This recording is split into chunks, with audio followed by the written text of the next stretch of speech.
So everybody knows Houndsman XP went to Horses, Hounds, and Mules this year, and you guys know how I get. When I'm in a crowd of people with a microphone, I'm just running around like a crazy guy, and I got lots of great interviews with tons of people asking them all about their favorite hound, their favorite horse, and their favorite mule, and tons of other fun stuff that comes up when you guys know I'm interviewing people. So we had a great time. Shorty was there. Chris was there. I was there. There was so many awesome people, and I saw a lot of great repeat faces, and I met some new ones.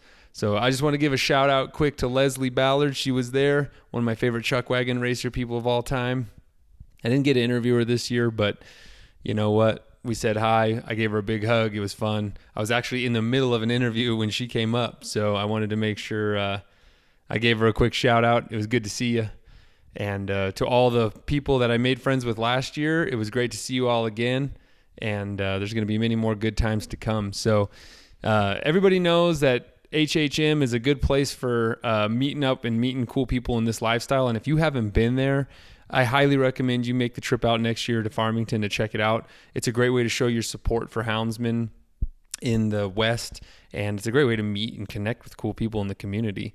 The United Houndsmen of Colorado is there, and you guys know Houndsman XP's been a staunch supporter of them and their fight to keep mountain lion hunting legal in Colorado. And so they had a booth there. Elite Nutrition was there. Chip Koja was there. He made a long drive to get there as well. So, and the venue was inside this year. They definitely took the advice from last year and made this an indoor event, which was great because, you know, you want to get out of that July sun in southern New Mexico. Well, I guess this is northern New Mexico, but either way, it's still New Mexico and it was hot. So had a great time. And so I'm going to be bringing you guys a bunch of interviews from Horses, Hounds, and Mules in this episode, some of my favorite ones. And check out the Patreon page, you guys. There's even more there. So there's going to be quite a bit. So I also wanted to take the moment, you guys, to just talk to you guys candidly about a very special guest in this episode. You guys remember when I hunted with Lauren Vranny for raccoons here in New Mexico? We went all over the state, and we ended up hunting on some private property in a bunch of cattails on these canals and farmland. There was a young man there who was just getting into hunting with dogs. He was young at the time. I think he was like 14 at the time, and he was very kind, a great host. I met him through my friend Brett Vaughn, and I just knew he had a bright future of hound hunting ahead of him. Well, fast forward 4 years, and Chad was down here at my house, and we were hunting all kinds of dogs. You guys remember those episodes. And I was like, you know what? I'm going to give Colt a call, just see how he's doing, see if he wants to hunt. Well, of course he wants to hunt. And we reconnected, had a great time, and I've been hunting with him, helped him get his first set of coyote dogs, and he's been having a blast, you guys. And so it's been quite infectious to hunt with someone young like that because they have a lot of energy. And if you guys think I have a lot of energy, imagine me at 18. This guy is kind of like looking in a mirror at myself when I was that young. He's just crazy about hunting, super excited, and he's just so into hunting with dogs. And he hunts with scent hounds, and now he has sight hounds as well. So, I mean, you guys know I love to interview people that have been in this lifestyle for a long time. It's something I find incredibly valuable to hear that experience, to hear that wisdom passed down to us from someone who's done it for decades and decades. But as an interviewer, I also think it's really fun to interview people that have been doing this lifestyle a very short amount of time, because that excitement, that passion is so raw. And when they surround themselves with mentors that can help them out. And I'm not saying I'm that expert mentor. I have hooked Colt up with other people that are way more experienced than me and have helped me in my journey. It just feels great to see it. And it's so fun to just live vicariously in their excitement. And when you get to go out and experience all your favorite things with another person who's experiencing it for the first time, and they're so eager and excited and passionate about it, it really gets me excited. And so I was told Colt, I said, hey man, after we'd hung out for a couple months, I helped him get these dogs. I was like, hey, you should be on the Houndsman XP podcast with me. And he was like, oh, I don't know. And I was like, everybody's always nervous. It was just like at Horses, Hounds, and Mules. And I was like, hey, when you start talking about your favorite thing, you're going to not be nervous at all. And it's just going to happen. And that's what happens all the time in these interviews, you guys. So if you're nervous about being in an interview, if you want to do a tailgate talk, but you're like, oh, I got nothing to say, false. You have a lot more to say than you think you do. And you definitely aren't as nervous as you think you're going to be when you start talking about your favorite thing in the world, which is hound hunting.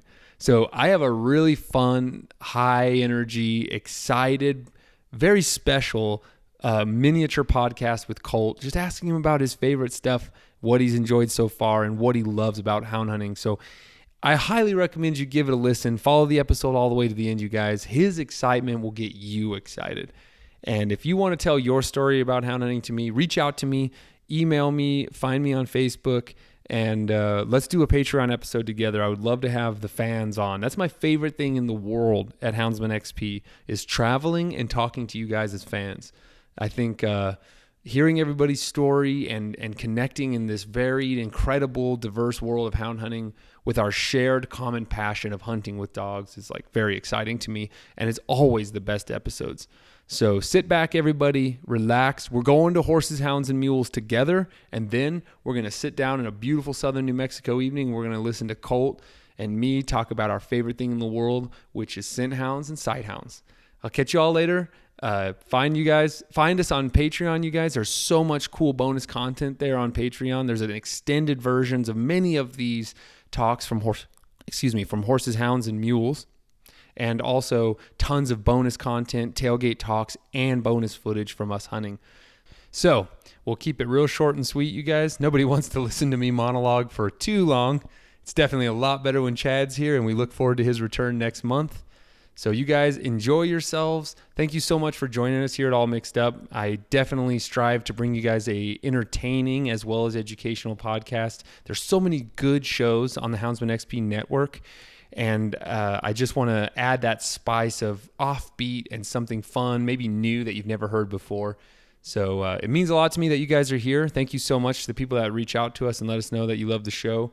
And I'll see you next month with Chad, and enjoy yourselves. Stay cool in this brutal summer, and let's all wait for those cool winter days to roll in so we can get those dogs out. I'll see y'all next month. Catch y'all later. Tell me your name and how long you've been hunting with dogs. Diddy McClanahan, I've been hunting 20 years. What are you hunting? Hogs. What is it about hog hunting you just love?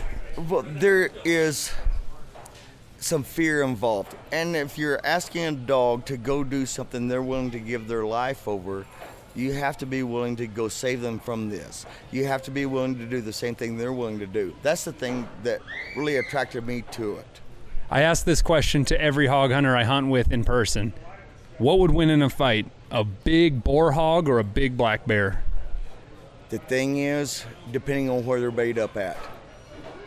I would say that a boar hog, if you get their dogs in some water with a bunch of cattails, they will back up in the cattails, bring the dogs to them, and they will maul them.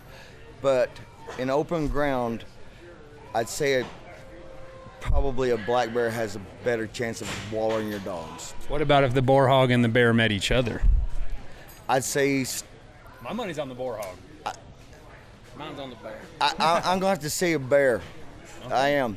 Just because a bear can grab and hold on to that hog and pull him to him. I'd say a bear is a more apt to kill a dog in a tight situation than a boar hog is. Yes, I'd agree with that. I've seen more prodigious feats of strength from a boar hog than I have any bear. Like a boar hog is, like you were saying, and there's an aspect of fear. I don't go into a bear bay or a treed bear afraid, but I've been like sneaking up on, like a waspy boar hog on the ground, and I'm like, dang, like this could get weird, The thing is about a boar hog, if you have, sometimes there's too many dogs, but you're going to get that pig caught. You're going to get that boar hog caught. The thing is about a big-ass bear is if he is going to be able to still run and he's going to get away from them dogs. Yeah. You're not going to get him shut down until you are able to kill him. True. And so you're way more vulnerable with your dogs because he's going to start to wear your dogs out and he's crippling them along this way. They will keep continually bay him, but he'll continually cripple your dogs. A pig isn't that way. Finally, you'll get him shut down and I will kill him versus a big bull bear. What style of hog hunting are you doing with dogs? Are you using curs and bulldogs? Are you using rough curs? Are you using sight hounds? What are you using? I use some cameras. They just work for me. They have a pretty, better than an average cur dog, not as good as a hound. My dogs tend to be loose, so I'm not getting them as cut up as much.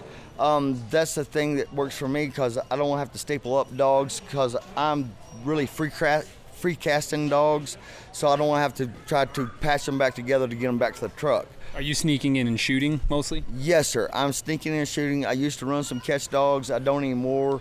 Just because the injury avoidance thing? It's not so much the injury. It's just that having them walk such a long period of time because I'm free casting. If I was able to hunt or rig hunt, then I could pull the bulldog off and go catch. It's not very far from the truck, but I'm not able to do that. Right. And their endurance isn't wearing all that armor. It is. And so if you're going to allow them to catch, and that's that's their job, I have to protect them from themselves, is the thing. Because you don't want them to get hurt. And so with that said, I also don't want to have to pack them 3 freaking miles before I get something caught. Yeah, I love this.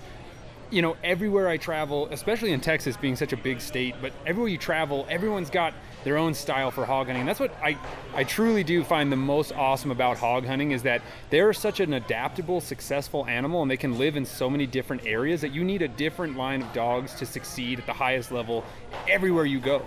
And so it's really cool how you have all these different styles based on your density of game, your terrain. When I'm hunting in East Texas where it's crazy thick, I'm leading in a bulldog, but it's usually a short lead in, and he's got to go in there. You can't even see the hog, and it's going to go in there and just hit, and you're just plowing through brush to get there with a blade, or to bar him and let him go. Yes, sir. And so, yeah.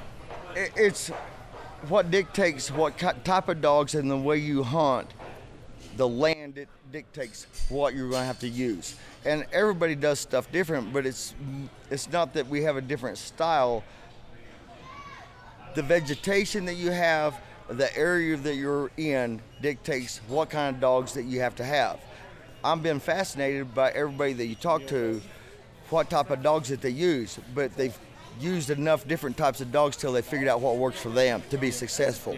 In North Texas, I'm starting to see a lot more of these sight hounds. Correct. Hogs, which is pretty exciting. It is. And still like curs. There's some guys that we know that hunt down around Throckmorton on some open wheat fields, and they use more of a cross that's a run and catch dog. That's a sight hound, basically a greyhound that's crossed with some pit bull in them. Big old jug-headed dog, and they're just a run and catch dog, and they'll just shine a light on a wheat field at night. They'll run and catch them. That doesn't work for me because I don't have that kind of opportunity. And so the lay of the land is what dictates the kind of dogs and the way I hunt. Yep. Tell me the name of your favorite dog of all time, and give me 3 things that you did nothing better. Every dog's different, and this is the other thing. My knowledge was 0 when I started, and I don't feel like I've gained a lot of knowledge now. How long have you been hunting? For 20 years. Pretty good amount of time. But still, I know nothing about it. I knew nothing when I started, and I've done everything wrong you can possibly do. And over time, I've realized what dogs have started to work for me. So to start with 0 knowledge, and I had a really good dog that I bought, she taught me more than any human being could have taught me, and that's true. Then she has taught the other dogs, and over time, those dogs taught the next ones. And so then I started using different breeds of dogs, and then I figured out what was compatible for me and the lay of the land. But it doesn't necessarily say that I have a favorite dog, is that I've gained knowledge from each one that I've had. Yeah. Fair enough. I feel like, depending on the experience level you ask, I love getting the answers, because some people are like, oh, definitively it's Bob. You know what I mean? Or there's Correct. No question. But some people are exactly like you. I've got too many, and there's too many good ones. It's just hard to say. I have a little piece of every one of the good ones in me. It's what I would say that at the time, the knowledge that I had was from 1 to 10, 10 being the greatest dog that I ever had, but I didn't have the knowledge but of a 1. And so I can't compare it with no knowledge to compare it to. But I'll say that I feel like that I'm gaining ground all the time, but I still feel like I'm so far away from being great at it. Tailgate to the highway. I like to ask this, what is it about hog hunting that you just, I mean, like, what is it about hogs themselves? Because everyone kind of nerds out about what they hunt. What do you love about hogs? What do you think is just badass about hogs, wild hogs? It is so addictive. You'll either really love it or you'll really hate it. It's not for everybody, but if you're geared that way, that there is a fear that is involved with it. And it's fast, and when you get there, you can't back up and stop. There's no hesitation. You are in the middle of a fight. The dogs are fighting, and you have to get this done as quick as possible to save the dogs, because they are dedicated to this, and I have to be dedicated in the same way. And so I have to save them from themselves. And if you're not geared that way, this isn't for you. And yes, I do lose some dogs, and I feel bad about it, but they are a tool for this job. But I'm not asking them to do anything that I'm not. Yeah. I'm not willing to do as well. I think that's my most admiring thing about hunting with dogs is that they're running into that thick brush to find a hog. I'm not doing that. You know what I mean? And I love that. And you can't, especially where I'm at, there's guys that go and think that they're going to find pigs with being archery hunter or with a gun, and they're going to throw out some bait and they're just going to slip up on them. It's extremely hard to do that where I live. You cannot find them without them dogs. Pigs are so smart. And they're extremely smart. The other thing is they've flown stuff with helicopters, and they figured out how, as soon as they hear the helicopter, they go brush up and they won't come out. It's the strongest survive in every single animal in the world. Humans are no different. But the one thing that they cannot get away from a pack of dogs. That's when they're vulnerable. That's when I will catch them. I'm going to catch them if I can turn the dogs out. What are you shooting? I shoot a 45 just a little lever action 45. Good stopping power at close range. It is. It's not going to blow through them. I can slip in there, shoot them. Just an old peep sight, an old trapper gun. It's the best thing for me. Bullets cheap. Yeah. And the other thing, it's not loud. It's a nice little easy gun to pack. If you were to tell a new, say, I want to hunt hogs for the first time, what would you tell a beginner who has no experience? What would be your first advice? To be willing to stick it out. For me, I didn't have anybody. There's nobody up there that hog hunted at all. There wasn't any of those types of dogs around. Where you go to East Texas, Louisiana, you're talking about generations of dogs and dog men. Yeah. I'm not a dog man, nor is it anybody up there where I'm from. And so it took me forever to gain this knowledge, and I gained it the hard way. It would be so easy to have somebody, your grandfather, your father, these generations of good dogs, and it's bred for that type of terrain that you grew up in. Find a mentor. Find a mentor. Yep. If you can't find a mentor, be ready. Be ready to go spend some money to find dogs, but it might not necessarily be the type of dog you need for the country that you grew up in, where you're finding hogs. Get ready for an uphill fight. You better be. The fun in it is learning something all the time. It's hard. It is hard. But that's the fun in it. The whole thing is hard. Every time you turn a dog out, you're going to go somewhere you didn't expect, and you're going to learn something new. I learn something every single time I turn a dog out. And in the beginning, I was trying to force a dog to hunt in a way that I thought they should hunt.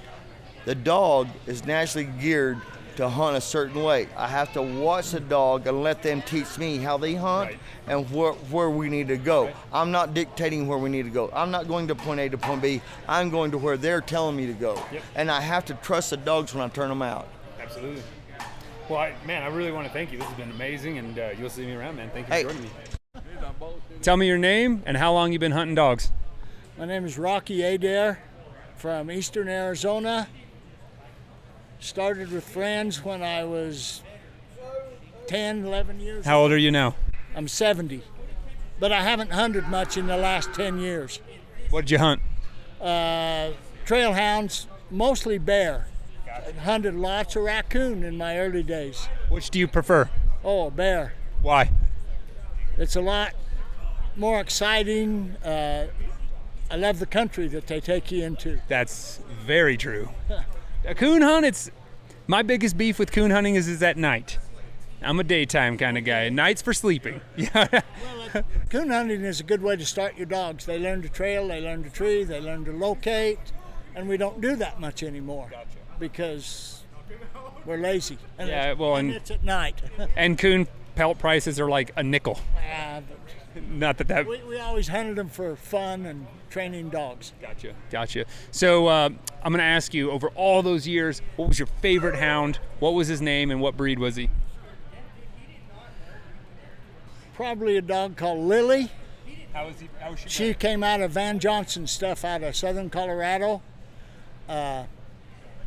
Just a good all-around dog. What made her so special? She had lots of nerve and lots of courage, and she'd hunt hard. Cold trailing, hot, fast, what was she like? Yeah, all the above. When I asked that question to every houndsman I asked that to, I'm telling me your best dog. I'm like, I had one that bayed a T-Rex for 38 hours. But yeah, I love that, because everyone that's been doing this for as long as you have can just picture that one dog in their mind that was it, So lots of courage. Tell me about your longest bear race that you succeeded. Oh man, I don't even know. The longest bear race, we used to go to southern Utah to the LaSalle's and hunt, and it was a pursuit only. Well, you had to draw for a kill tag, and we never got a kill tag. And those bears up there are spoiled son of a guns. And so that's probably the country where they're the longest race, and they're nasty. You better have some dogs that don't have too much backup in them to make those bears climb in southern Utah, LaSalle country. What's the biggest bear you've ever treed? Probably close to 400 pounds. That's a big bear for our country. That's a great big bear.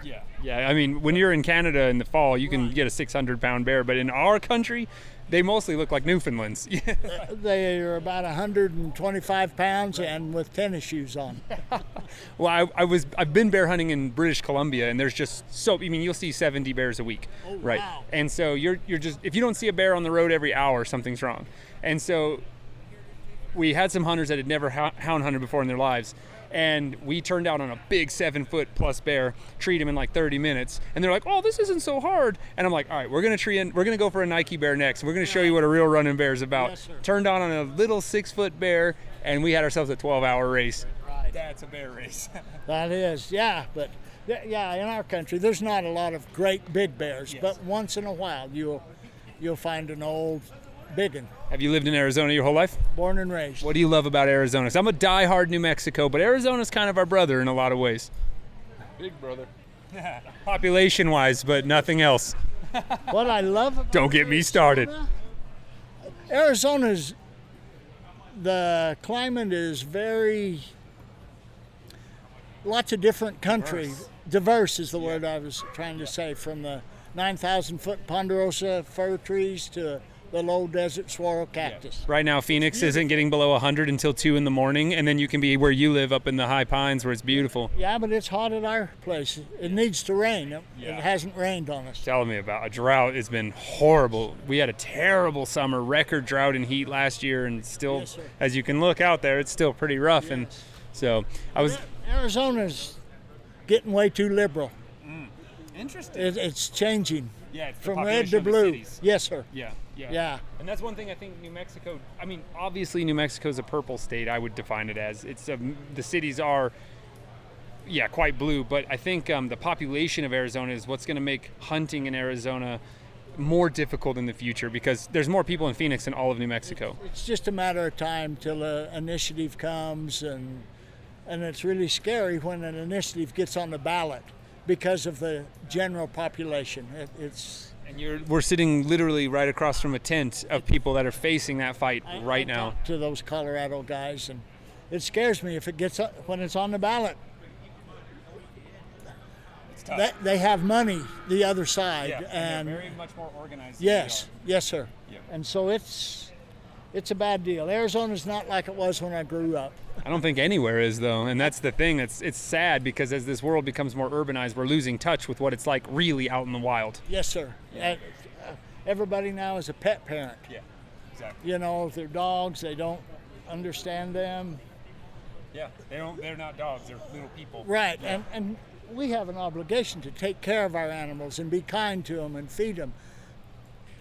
But they're a dog. Yeah, exactly. And as my dad told me, never marry yourself to an animal. yeah, that's one of the best lessons of hound hunting that I've learned as I've grown up. Is no one in my family's a hound hunter. I'm the only one. Okay. So I was an adult onset hound hunter. I got my first greyhound when I was 24. Oh, wow. Yeah, so I mean, this journey has been completely not self-taught. I have had amazing mentors, but who've been doing it for 50 plus years. But it's even from how much it's changed from when they were kids, and I'm very fortunate because nobody really cares about a jackrabbit, you know. And okay. but it seems like people really care about mountain lions and bears because they think they're cute, and it's like Disney out there, and it's not. Exactly right. It's not. So we just had a couple of months ago in Alpine, Arizona, a bear come in a cabin and attack a guy. Yeah. Poor little Yogi, he wouldn't hurt anybody. Right. Yeah. So I'm going to ask you a question. I love asking people who have been hunting hounds as long as you have. This is a question I don't get asked often, but what was it like hunting before Garmin's? Almost better. Okay, so I'm a little blown away. Explain. Back in those days, you hunted because you loved to hunt. You spent time picking up your dogs, and your dogs learned how to home. They would come back where you turned them out, or they may come back clear to town. Nobody leaves a dog out overnight anymore. They, go back and forth. It's much easier now. It's easier to train a dog with Garmin's. It's easier to know what they're doing. Do you think dogs are better now because of it, or worse, or the same?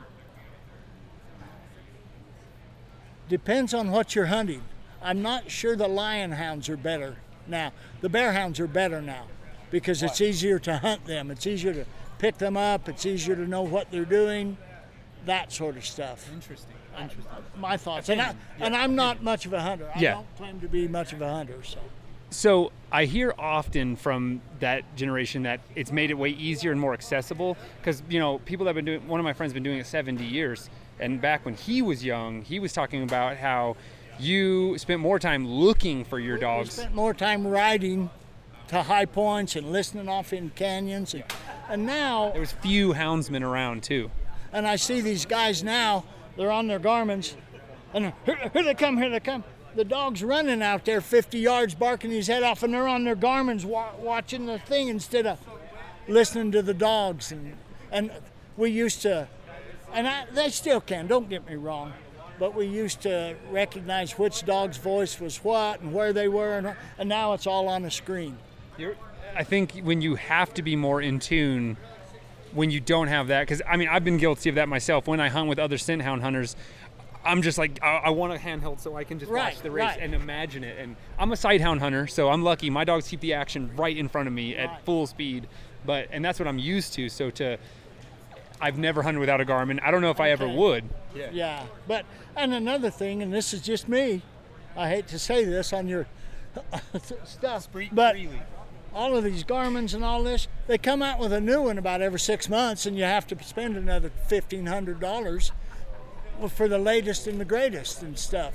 And then they don't always work either. Get sight hounds. I rarely run collars on them.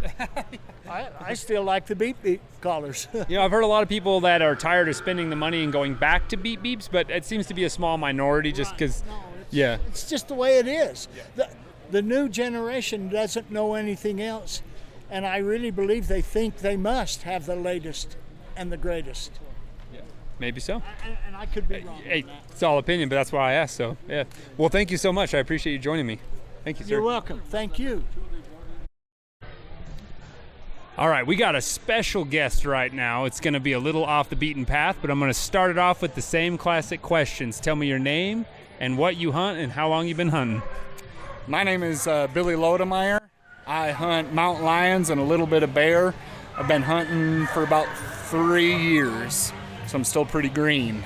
And a patron, everybody. Absolutely. So, tell me your favorite dog you've ever had. Hunting dog or cow dog? Hunting dog. So I bought a older dog from Ross Blackwelder.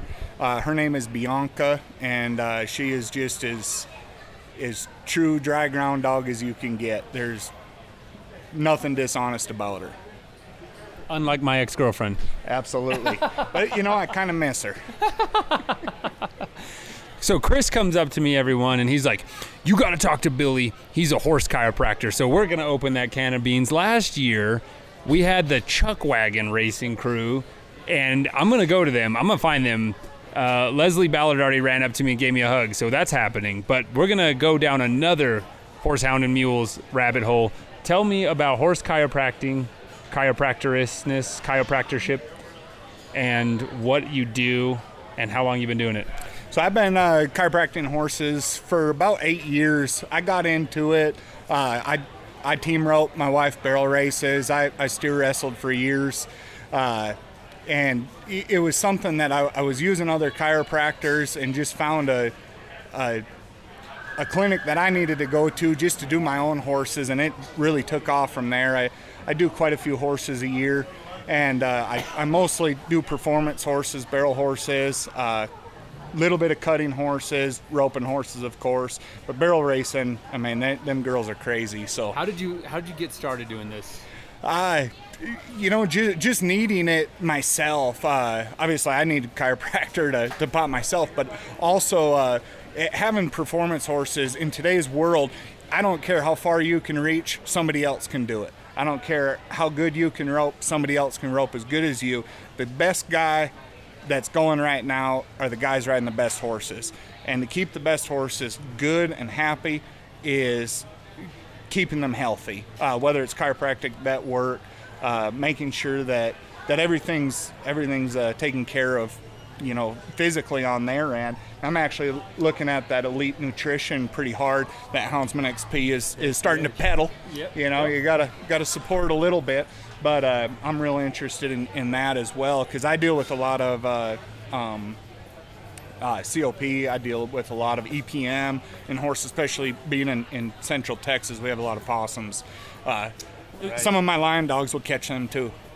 Catch possums or catch EPM? Mostly possums. I've hunted with a couple coon dogs that we end up possum hunting by the end of the night. Oh, absolutely. Yeah, absolutely. I'd rather have a gamey dog than one that won't go. I believe it was Alex Christic that once said, I'd rather tame a tiger than push a turtle. That's true. And it's very true. Yeah. Very true. So what's the most crazy case you've ever worked on? A lot of times the crazy cases end up not being a chiropractic issue. It's people that don't believe it's something like EPM. I've had horses that I can't get. I've had horses where I got to see them multiple times and adjust them, but I've had I have a lot of people that have EPM horses that get out because of the EPM, because that's hurting one part of their body, and it's making the rest of their body make up for it, and it's making their pelvis be out, it's making their neck be out, their Describe pole. EPM for our listeners. EPM is something that when a possum gets into like your horse's feed, they defecate in there, they take a crap, yeah. or pee in it. Most of it's pee, I believe, but then that horse eats it, and it's a parasite that attacks the spinal cord. A lot of people have always thought it was all the way up in the brain. It's a neurological, but it's actually goes into the spinal cord and creates a little hole there. And if you don't kill that parasite, it can ultimately kill your horse. But it's real bad in your southern states. It can be treated. It's very expensive. Elite Nutrition, they claim to have a product that takes care of it. I've never used it, but it's one of those cases that I see a lot. Yeah, it's not very common here because we don't have raccoon or we don't have possums here. No, but I'm sure can it be vectored by other animals? Oh, well, not really by other animals. It's a case to case. It's. I believe so. I am not a veterinarian by any means. Right. I believe it has to be consumed, but there's so much hay traveled across the country. I grew up in central Minnesota, and we never had possums, and we had a real dry year, and we started getting hay shipped up from the south, Oklahoma and Missouri, and Missouri, if you're from Missouri. we started getting possums there. So all of a sudden EPM popped up, and sometimes it doesn't affect them, sometimes it does. Interesting. Interesting. Is it a competitive field? Do you feel like there's a lot of people in the... There's a fair amount. There's a lot of flybys. Yeah. There's a lot of people that are in and out, and I don't talk bad about anybody in a profession. There's probably 5 or 6 chiropractors around me. I think they all do a great job. It's just... Yeah, right. I am a bigger guy. I can handle a tough horse. I can kind of get it. But it doesn't mean that that's what it takes, because Sure. It's all about position, pressure, pushing the right spot. It's not all about muscle. Right. Interesting. Yeah, I mean, I really wanted to pick your brain about it. So you said you've been hunting with dogs for 3 years now, you said? Yes, sir. Okay. So what's the biggest mistake that you've made that you wish you could go back and fix already in your 3 years? Or did you have great mentors from the beginning? I am the top guy in the world. I've never made a mistake in my life. No, it's crazy. So I'm like anybody else, anybody dumb. I went out and I bought a dog off of a chain in a guy's front yard that hunted, lions and bears with dogs. I bought this female that had some pups that the first day I had her, she got out of the dog box and chased deer for about 2.5 hours. And I didn't have a tracking system. I didn't have a shocking collar. Thank God I got her back. Now, hindsight's 20/20. This dog now is an absolute awesome dog. She comes from some really good lines. And so I said I hunt with, Ross Blackwelder and the Banners and Robert Hibbins and, a bunch of guys that really know what they're doing.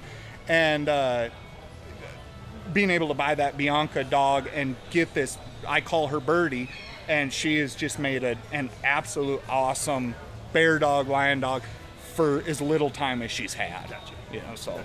It all turned around. I've been very fortunate, really. Yeah, me too. I mean, I got started and I didn't know anybody, and then I had my running dog for 2 days, and randomly I met the guy I hunt with now. So it's just like, it was literally completely random. Exactly. So I was just like, and that changed my entire trajectory. He talked me out of a lot of really dumb ideas and helped me make sure I had some really rock solid dogs. So for sure, that's key. And I got really lucky because, like, being in the rodeo background, there is nothing worse than when someone comes up, hey, I got a kid that wants to rope. You have anything kind of young? I don't want to spend a whole lot of money. I want to see if my kid likes it.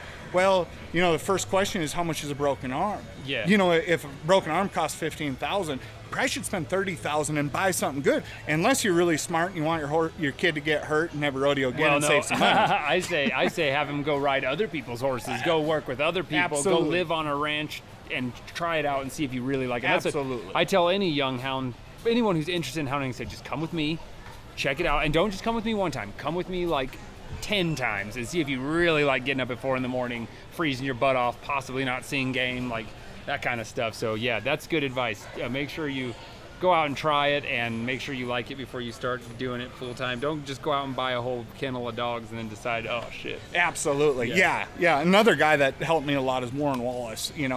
He hunts quite a bit around me, and he's just easy to get along with, and is just a big part of the group. He's part of the B/B Ranch Hounds.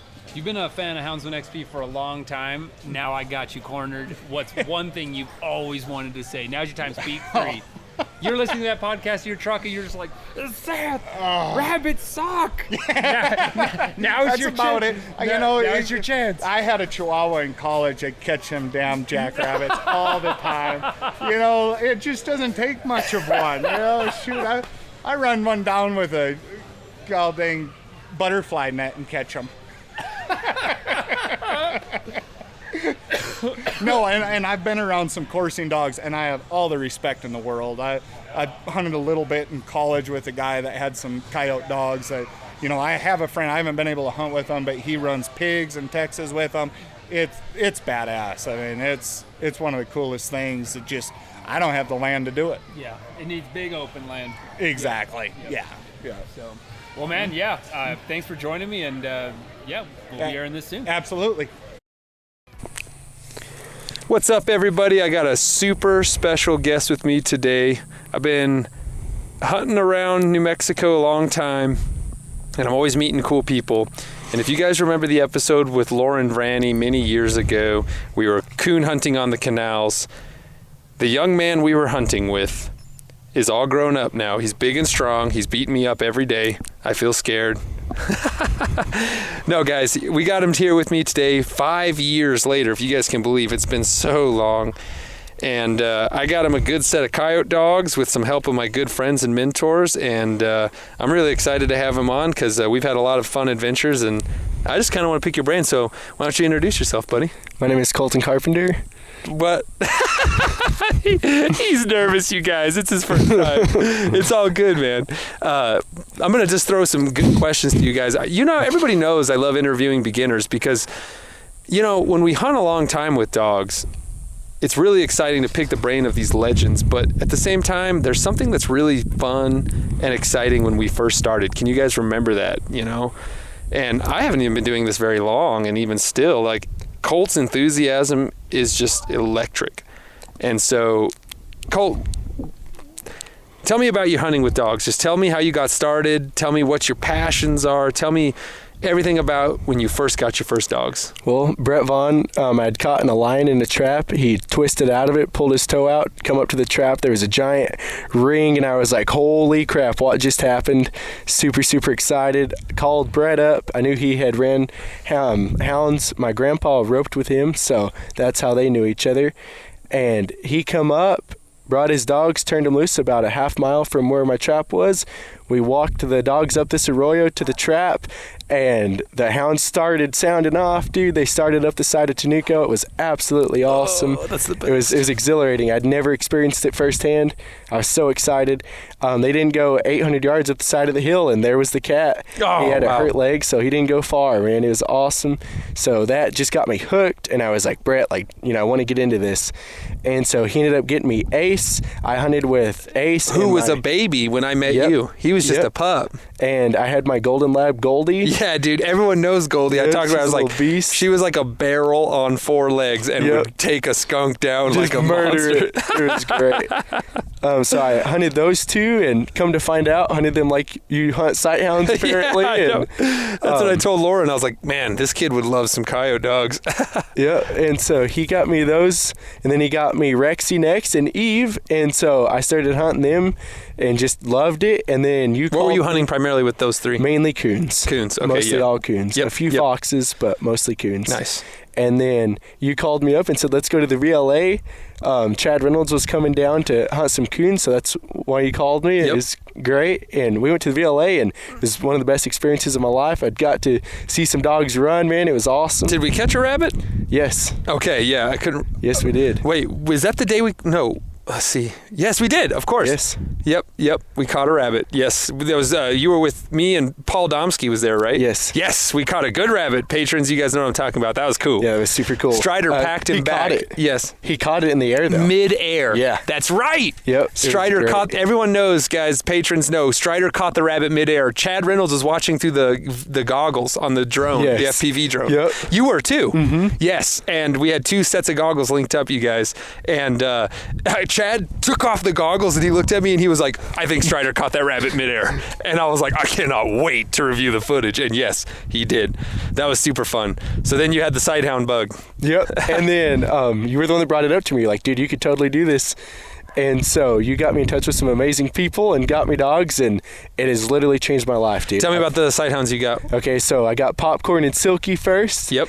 And started hunting them immediately, dude. And it just, oh my God, it changed everything. I'll tell you guys, this is what was so rad, is that David Heiss, everybody knows him. He's a legend in sight hounds nationwide. I mean, you can ask anybody, and they'll tell you, oh yeah, I know David. He's a total wild man.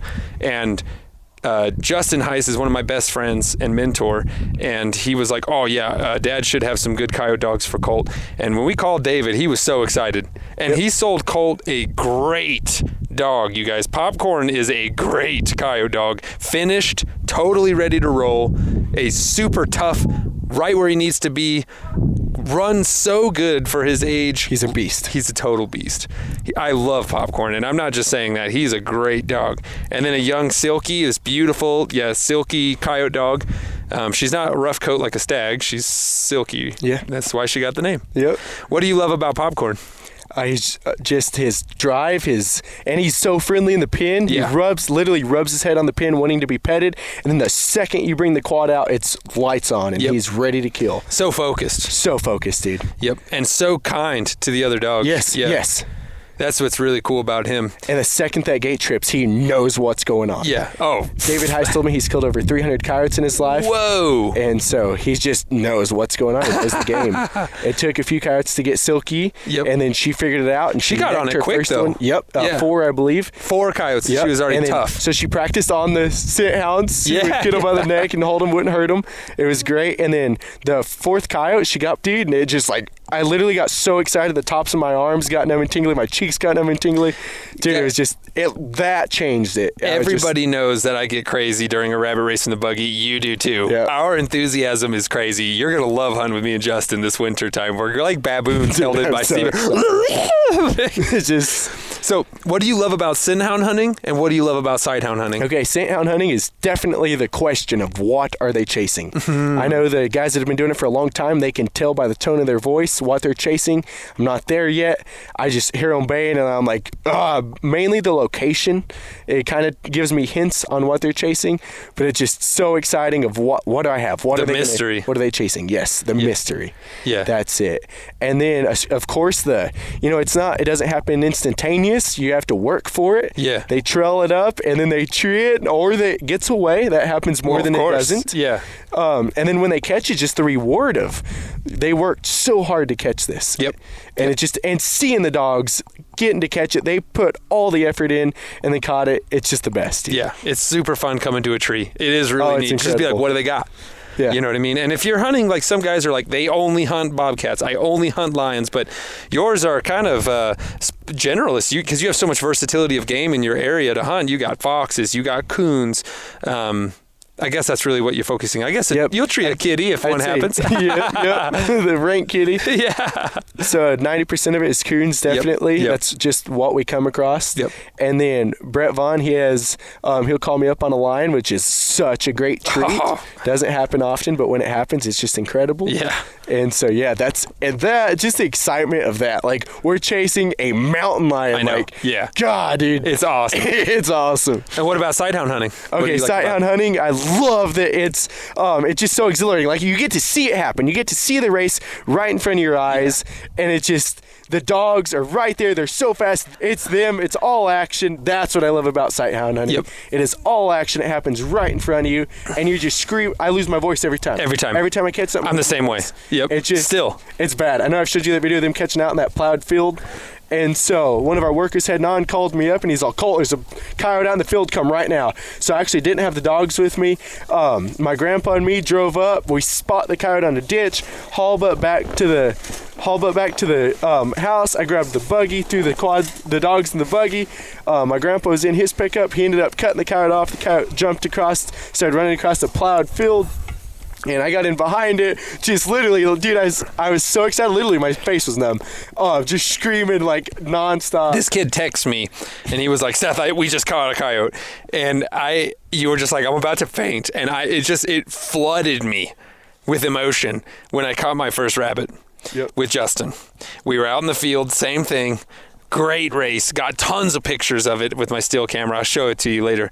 And, dude, I mean, one time I had a race where like Pronto, we thought the rabbit was going to outrun us, and Pronto like flew through the pack and just screamed up and picked him up.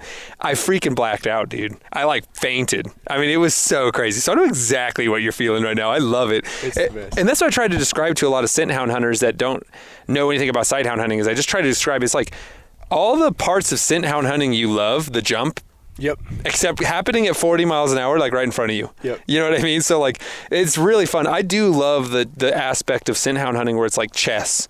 It's like they're like figuring it out. They're like I always imagine scent hounds are like, they're like time travelers. They're like taking you back in time and showing you the path of a creature that walked through there in the past. That is such a great way to put it. And like they're like illuminating this like hidden world to you, right? And sight hounds are just like, there he is, let's go get him. You know what I mean? Yep. There he is. Yeah. And so it's just a whole different thing. And you're so fortunate you get to live both of those worlds. I do want to add too about the reason I love coyote hunting so much is that is always, although I loved, I trailed coons with the scent hounds, I've always loved to kill a coyote. That's always been my favorite thing.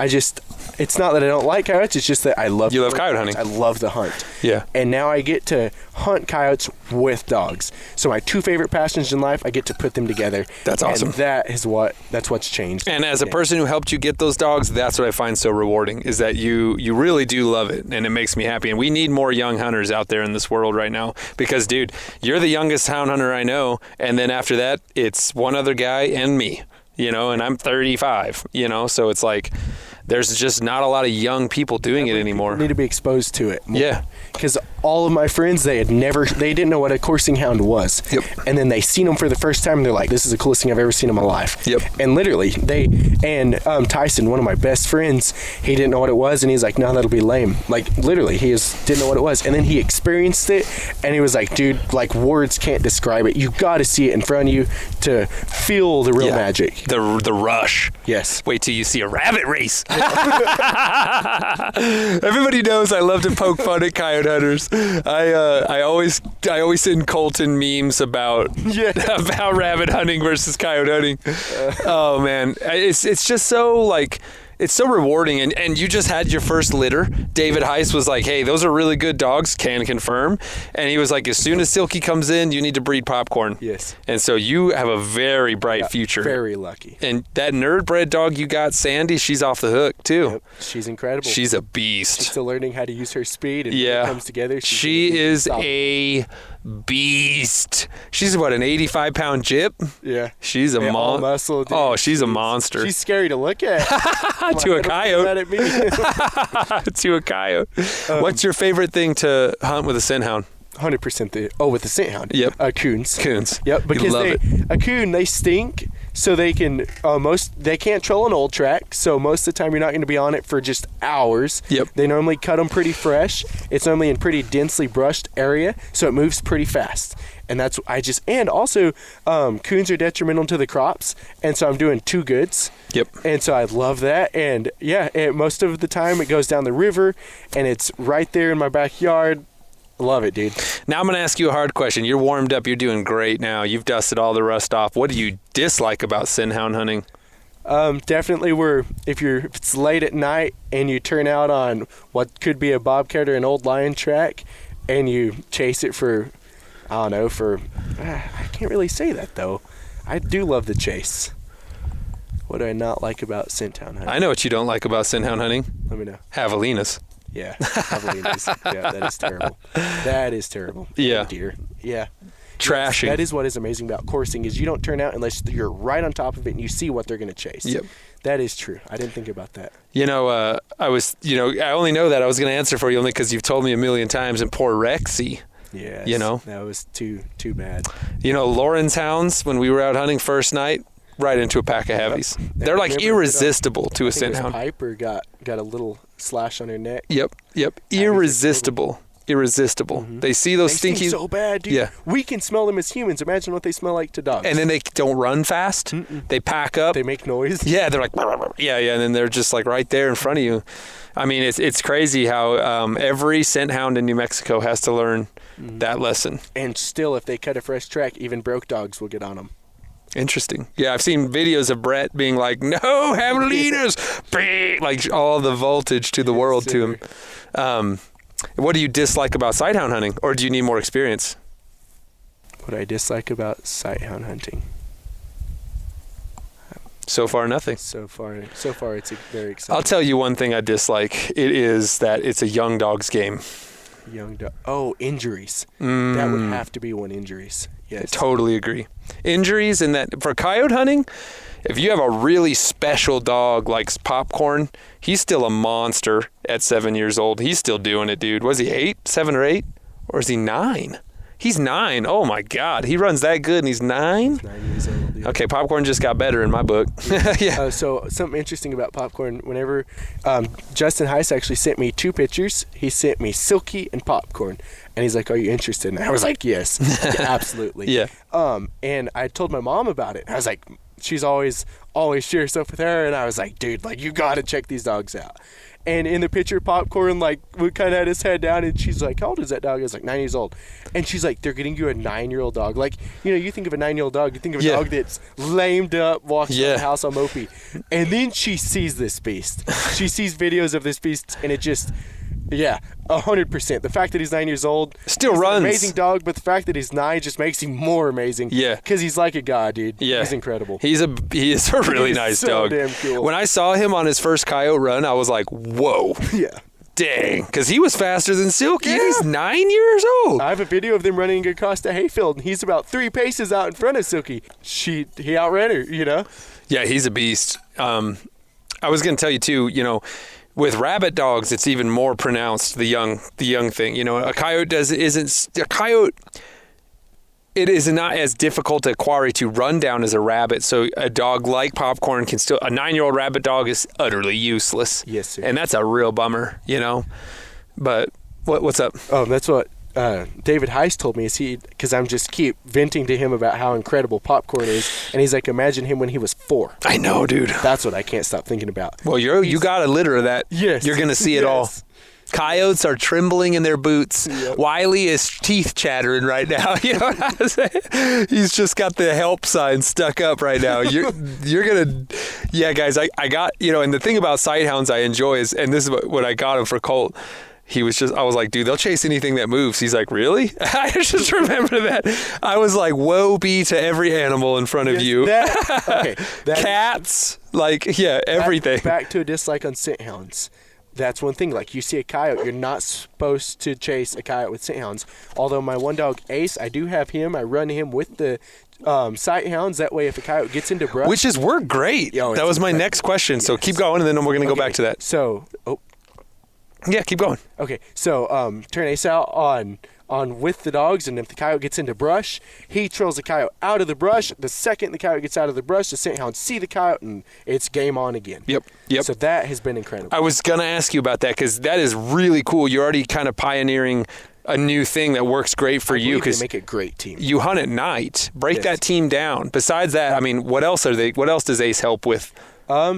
Especially if the coyote runs out of the light. If I have to go around a ditch or an obstacle that I can't stay right on the coyote, if he has to get out of the light and there's no moon. If there's moon, they can stay on him. If there's no moon, they will lose him, although the scent hound stays right. He's very slow, so he's not right on the coyote's butt, of course. Yep. But he stays in the direction of the coyote, and then I get back, see the scent hound, get up on him, and then normally I can see the coyote in front of him running. Then the sight hounds will see the coyote, boom, pedal to the metal, and drill him. And also, when you have treed game, Ace is very... So, yes, foxes. So that's a great example. A lot of times I'll see a fox out in an orchard. The sight hounds will see him, bolt, pedal to the metal. The fox runs up a tree, and the sight hounds are like, what's going on? Like, where did he just vanished into the heavens. Yep. And then Ace, boom, trees him, and he's right on him. And it's cool, because I've seen some of your recent videos, and those sight hounds figured it out. Yes. And Sandy's looking up. Sandy is totally gun broke. She's ready. She's ready. Hey, you shoot that fox out, and she's already like, ready to go. Poor dude's in trouble. You know, it took Popcorn a minute to figure it out. I could tell in the first few he was kind of like, whoa, what's going on? Yeah, they're still running around looking for it. They're like, where did he go? Yeah. I mean, where Popcorn's run his whole life, there's no trees. Yeah. You know what I mean? That was probably the first trees he's ever seen. You know what I mean? And so, yeah, it's funny how the sight hounds, even when the quarry would get out of the lights, they're kind of like, where'd he go? Yeah. You know what I mean? Like, that's weird. And I don't know that Popcorn had ran at night previous to this. Yeah. And so that was definitely a changer. Yep. But he learned quick. Oh, man, Sandy figured it out fast. Yes. And so did Silk. You know, the pups, the young ones, they adapted quick, and they got it down, like, quick. I remember the first video you sent me when Silk was right where she needed to be, right on the throat. Oh, my gosh, dude. She learned quick. Sandy learned even quicker. I got to say, that's my favorite coyote I've caught yet. Really? She was pinned on the throat. Popcorn was pinned on the rib cage. That dude, it was perfect. It was picture perfect. Yep, picture perfect. Could not have happened better. Yeah, that was great, man. You know, guys, everyone knows how I feel about hunting at night. Colt's inviting me all the time to go, and I got to get my sleep at night. We had one good. Yeah. We chased 2 coyotes. That was fun. Away, but it was fun. Yep, those were awesome. No, hey, I tell everyone this. You guys, this was so cool. You're never too old to learn, and you're never too experienced to learn from somebody else, even someone who's way younger than you, especially someone who hunts as much as you. This really impressed me, and I tell everyone this, dude. So, guys, we're chasing this coyote at night. We see him down in an orchard. We're hauling butt in the buggy. We see the coyote running down this bank. We turn out the dogs, but the dust cloud came in front of the buggy and the lights and kind of obscured the lights. The coyote dogs jump out and take off. The coyote ran over this big, huge berm. I'm talking like a 15-foot tall berm. The coyote runs over the berm, and Colt was like, "No, Seth, let's go." He's like, "We'll just look over the berm." That coyote just went over the hill, and he stopped. I guarantee he's right there. And I was like, okay. So, and Colt's already put a great handle on these dogs, you guys. He hunts these dogs all the time. I was so impressed with the handle you had on those dogs. And so we come up there. He's got a spotlight in his hand. We run up this ditch. He shines the light straight down, and lo and behold, that coyote is right there. That blew my mind, dude. And he's like, "Go, dogs, go!" And the sight hounds see him. They came up over the berm. They were looking right in the light. He's like, "Go, go, go!" They take off, and oh, that was such a good race. They were on him. I could hear Silk, like right behind him. And Silk. then there was that second bird.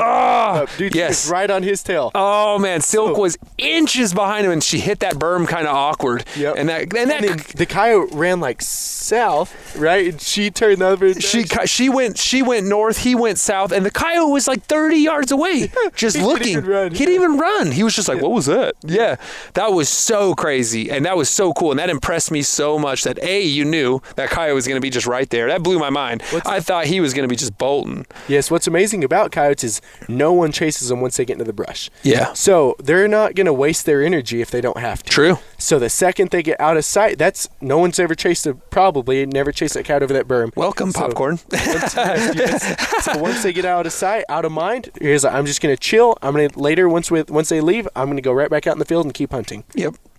That was so cool. That was so awesome. God, I thought Silky was going to grab him. Yes. That would have been great. Oh, yeah. Well, that's the thing. It's still amazing. If you caught every one, it wouldn't be exciting. Yes. You gotta get outrun to remind yourself how sweet. And then you learn. Yeah. Yep. And so that was super fun, you guys. And one thing I really love about coyote dogs more than rabbit dogs is, you guys, everyone knows how I feel about feral cats. Outdoor cats, they're totally on the menu. And we saw an outdoor cat, but he was just a little out of our range. I was like, let's send them dogs to him. But yeah, he just got a little ways. And to any cat lover listening right now, listen, I love cats too. I've had cats as indoor pets my whole life. But as soon as they go outside, you got to accept they're part of the food chain. And that's a detrimental predator to native wildlife. Yes. And I don't care if they're outside, but you just got to remember, you guys, they're on the food chain now. And keep in mind, we don't kill any with collars. If they're fat and sassy and friendly, we're not going to mess with them. But True. if they're skinny and scraggly and look at you, hiss and run the other way, here comes popcorn. Here comes Silky. Yeah. Have you had a pretty good race? What's the best race you've had so far? That coyote you caught with Silk? No, the bet was definitely that daytime race. Oh, yeah. That was such a good race. That was incredible. Break it down. All right. So, once again, I got called by a worker. Aldo hits me up, and he's like, no. This coyote, I was going early morning. It was one of the first early morning runs I'd gone in the daytime. I'm coming down the canal, looked down a ditch bank where we had been seeing a coyote, and boom, like there he is. And it just like the most exciting feeling on the planet. And I'm like, oh my gosh, I got to break down a team or a method on how to kill this coyote because there's a large drainage between me and him. Right. So we knew that this coyote had been running to Tenuco Mountain. That was where he got away. So I slowly putted the machine and I let him start towards the mountain.